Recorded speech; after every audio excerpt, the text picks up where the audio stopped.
இப்போ இதில் 2 கத்து புளிச்சக்கீரையை ஆஞ்சு கழுவி எடுத்து வச்சுருக்கேன். மண் சட்டி வச்சு நல்லெண்ணெய்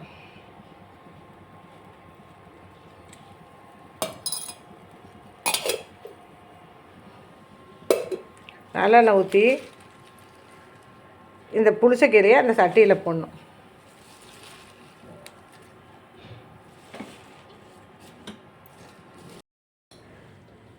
ரெண்டு கத்தை புளிச்சக்கீரையை எண்ணெய் ஊற்றி இப்படி வதக்கி வச்சுருக்கேன். அதுக்கு ஒரு ஸ்பூன் ஜீரகம், 1 ஸ்பூன் வெந்தயம், 1 ஸ்பூன் கொத்தமல்லி, 12 வரமிளகா தனித்தனியாக வறுத்து இது எல்லாம் சேர்த்து பொடி பண்ணிக்கணும்.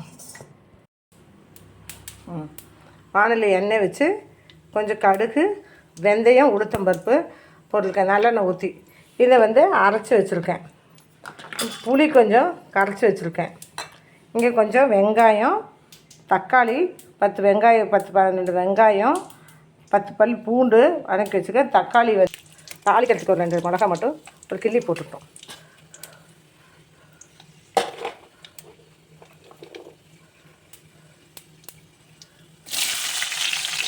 தாளிக்கிறதுக்கு கொஞ்சம் கடுகு, வெந்தயம், உளுத்தம்பருப்பு 3 போட்டு தாளிச்சிட்டு வரமிளகாய் 2 போட்டுட்டு கொஞ்சம் வெங்காயம், பூண்டு,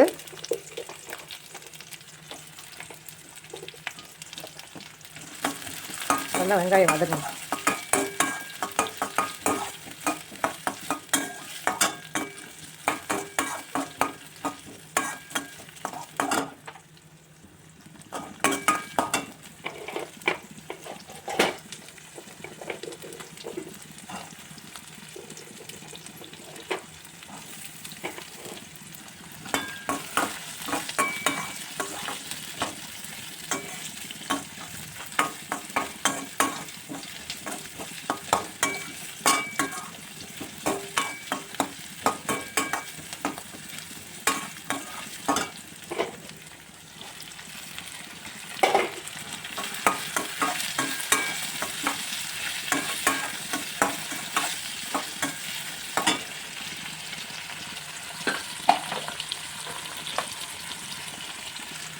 உப்பு,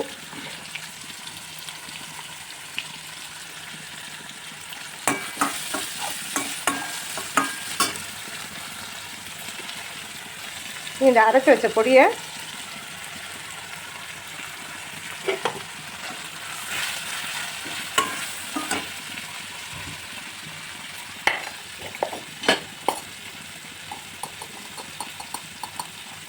இதுலேயே கொஞ்சமாக மஞ்சத்தூள், ஒரு சின்ன 4 ஸ்பூன் மஞ்சத்தூள்,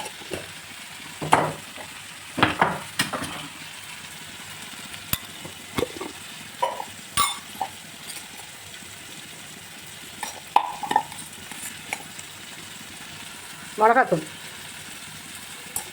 1 ஸ்பூன், சின்ன ஸ்பூனில் 1 ஸ்பூன் போட்டு வதக்கி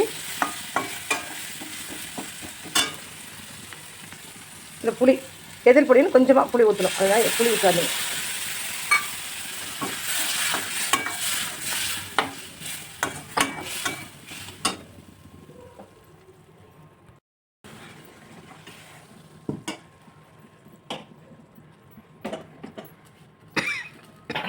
இந்த புளிச்சக்கீரை எண்ணெய் ஊற்றி நல்லா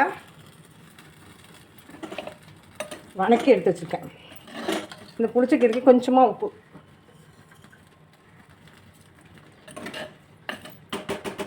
இப்போ இந்த இதில் இந்த வதக்கிய வெங்காயம், தக்காளி இதெல்லாம்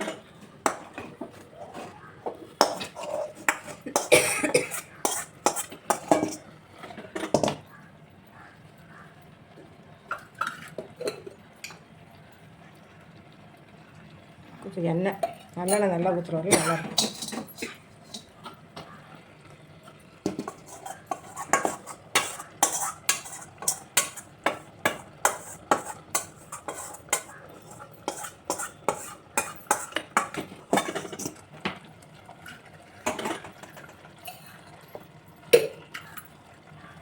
கொஞ்சமாக கருவேப்பிலை,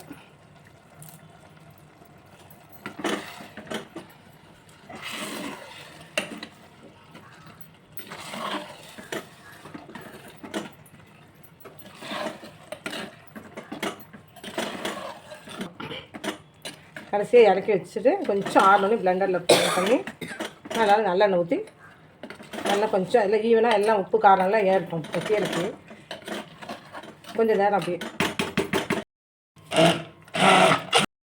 நல்ல பிளெண்டரில் போட்டு ஒரு கடை கடந்துட்டு அதுக்கப்புறம் ஒரு ஸ்பூன் கொஞ்சமாக இவ்வளோ வெல்லம்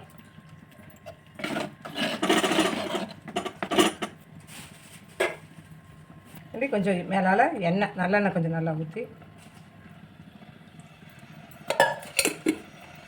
இல்லைனா சுட சுட சாப்பாடு போட்டு சாப்பிட்டா ரொம்ப நல்லாயிருக்கும்.